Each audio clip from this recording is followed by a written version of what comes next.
O vrlini koja umanjuje. Kad je Zaratustra izašao opet na kopno, nije pošao pravo u svoju planinu i u svoju pećinu, nego je mnogo išao tamo amo i raspitivao se i hteo svašta da dozna, tako da je sam o sebi u šali govorio. Vidi reku koja krivudajući na sve strane teče natrag ka svome izvoru. Hteo je naime da sazna šta se međutim dogodilo sa čovekom, da li je postao veći ili manji. I vide tada jednom niz novih kuća. On se začudi i reče: čemu su ove kuće? Zaista vam kažem, nije ih duša velika tu podigla sebi za sliku i priliku. Da li ih je kakvo ludo dete povadilo iz kutije igračaka svojih? Neka bi ih drugo kakvo dete ponovo složilo u svoju kutiju.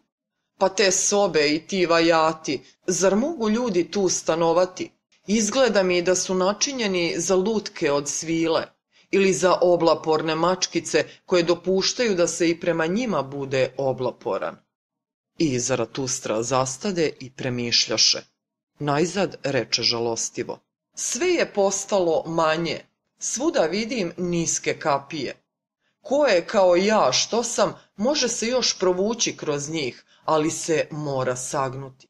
O, kada ću opet stići u svoj zavičaj gde se ne moram saginjati više, ne moram više saginjati pred malima.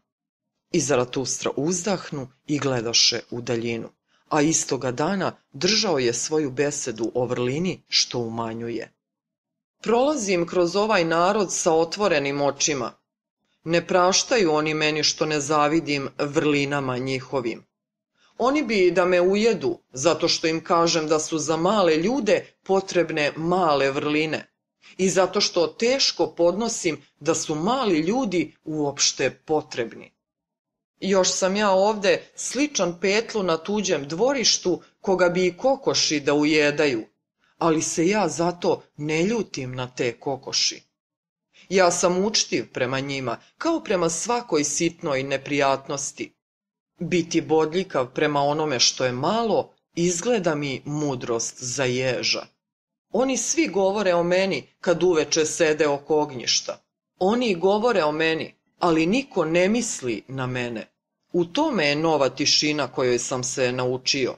Da graja njihova oko mene razastire ogrtač oko misli mojih.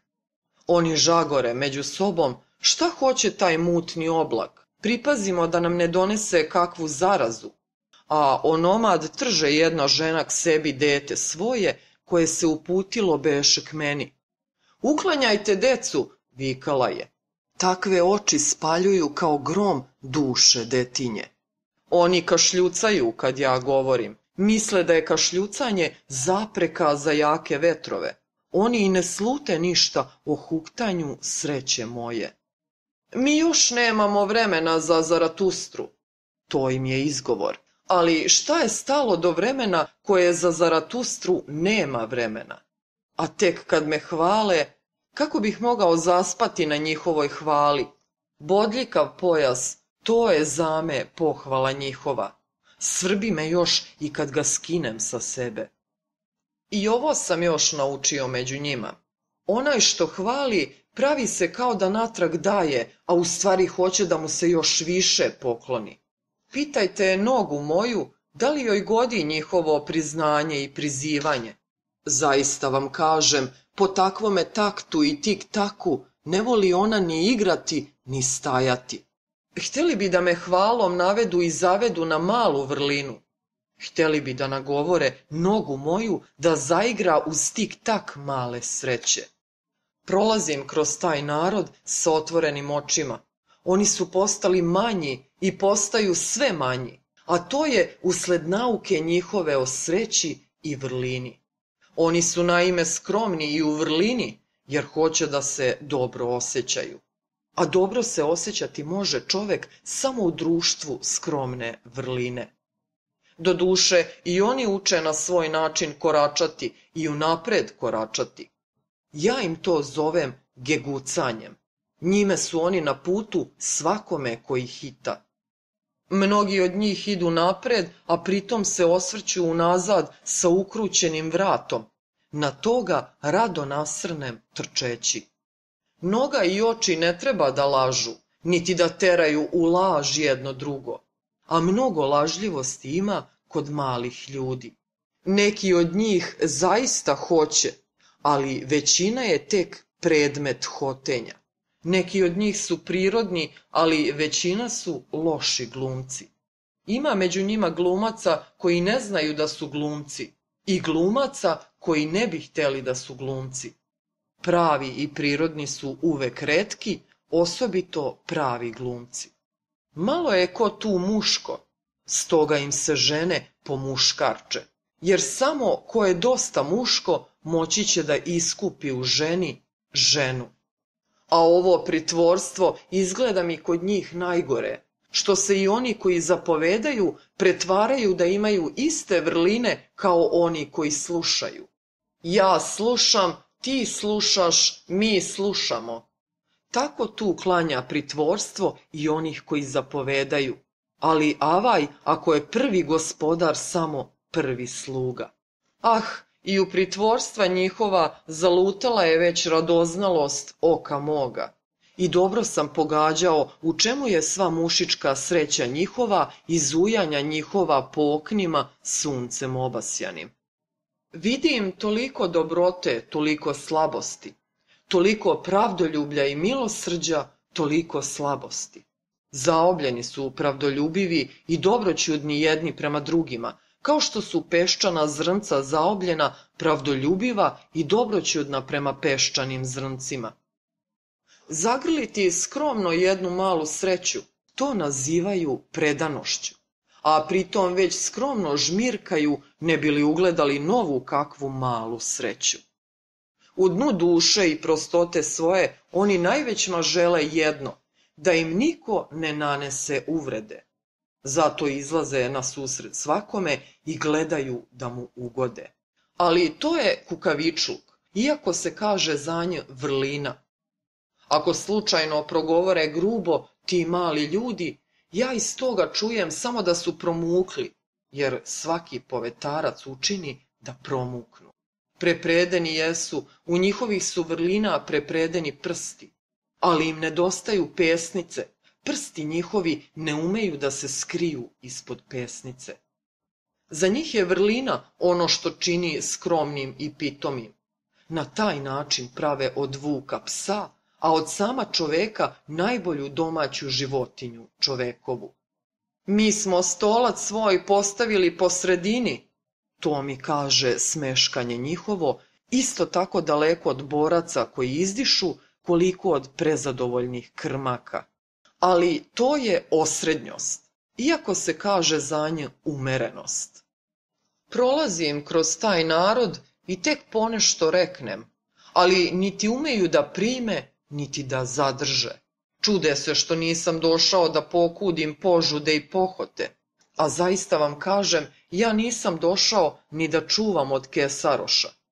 Čude se što nisam voljan da mudrost njihovu još zaoblim ili zaoštrim, baš kao da nemaju dosta mudrica od kojih mi glas škripi kao pisaljka po tablici. A kad im doviknem, obaspite psovkom sve strašljive đavole u vama, koji vole da cvile i da krše ruke i da metanišu. Tada kliču, Zaratustra je bezbožnik. Poglavito kliču tako učitelji njihovi u predanosti, a baš njima najradije podvikujem uši. Jeste, ja jesam bezbožnik Zaratustra.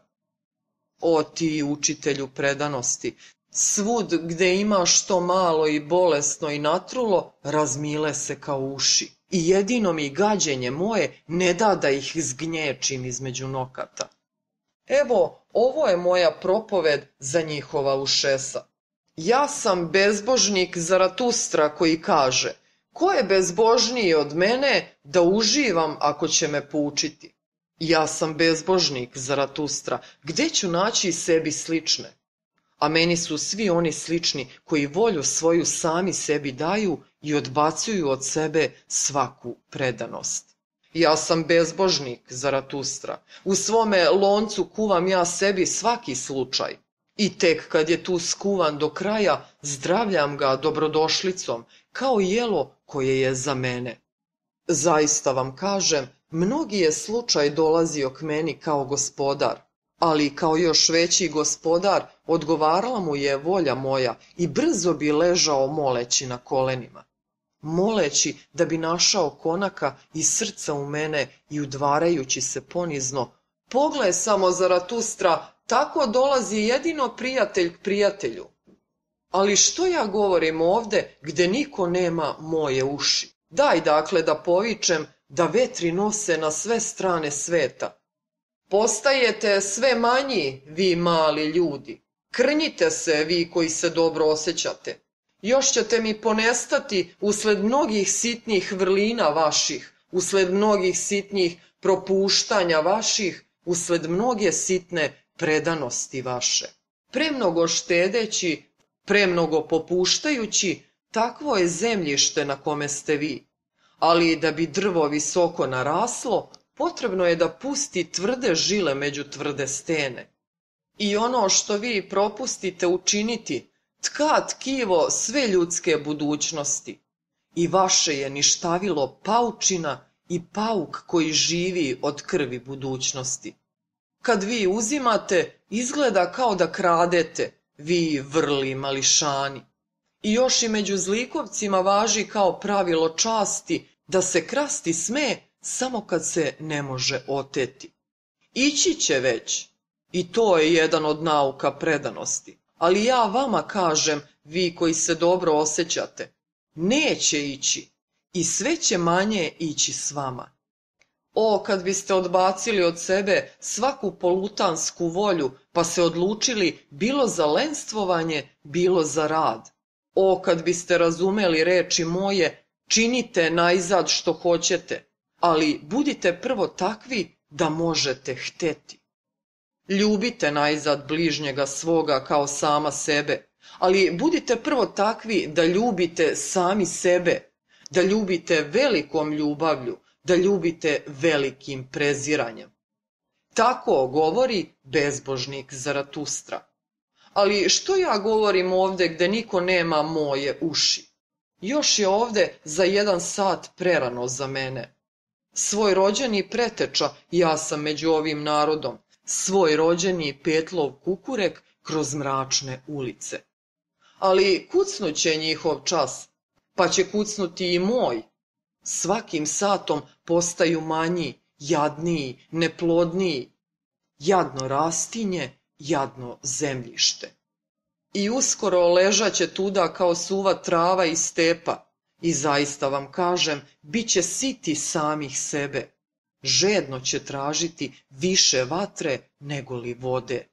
O blagosloveni času munje, o tajno predpodne, požarima koji sve zahvataju, načinit ću ih još jedanput i telalima sa plamenim jezicima. Neka telale tada po svetu plamenim jezicima. Evo njega dolazi, tu je već veliko podne. Tako je govorio Zaratustra.